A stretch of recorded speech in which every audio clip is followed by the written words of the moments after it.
2000 രൂപ കാണാത്ത എണ്ടിക്ക് ആരെങ്കിലും കൊടുത്തു കഴിഞ്ഞാൽ മുടി ഒഴിഞ്ഞു കൊടുക്കേണ്ടി വരും എന്റെ പേടി. ആ ഡോക്ടറെ, ഞാൻ തന്നെയാ. ഇവരൊന്ന് ഉറങ്ങി എഴുന്നേക്കുമ്പോ തന്നെ ശരിയാവായിരിക്കും അല്ലേ?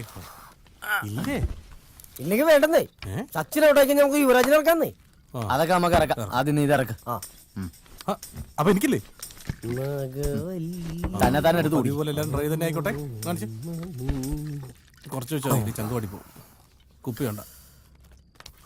ഇനിയിപ്പോ മറ്റേനും കൂടി വെട്ടി വരട്ടി വരുമ്പോ ഭയങ്കര രസമായിരിക്കും അല്ലയോ? വേന്നടിക്ക് അറക്കാനല്ല. ഷാജേട്ടാ, എന്നാടാ? എനിക്കിത് പറ്റുമെന്ന് തോന്നുന്നില്ല ഷാജേട്ടാ. ഓ പറ്റിയാലേ നീ അടിക്കണ്ട. അവിടെ വെച്ചോ, ഞാൻ അടിച്ചോളാം. അതല്ല, എന്നെ കൊണ്ട് ആടിനെ ഇറക്കാൻ പറ്റുമെന്ന് എനിക്ക് തോന്നുന്നില്ല.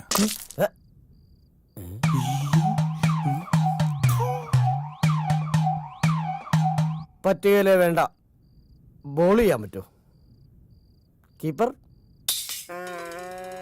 ഔട്ട്. നിങ്ങൾ പിങ്കിനെ കാട്ടിൽ വിട്ടിട്ട് പോരാതിരിക്കാനാ ഞാൻ അങ്ങനെ പറഞ്ഞത്. എന്റെ ഉമ്മയാണ് ഒരു കോഴിക്കുഞ്ഞിനെ പോലും ഞാൻ അറന്നിട്ടില്ല.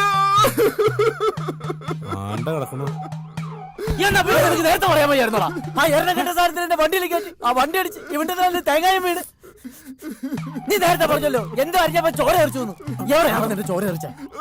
ചോര തെറിച്ചെന്ന് പറഞ്ഞ സത്യ, പക്ഷെ അത് വേറൊരാൾ അർത്ഥപ്പോഴാ.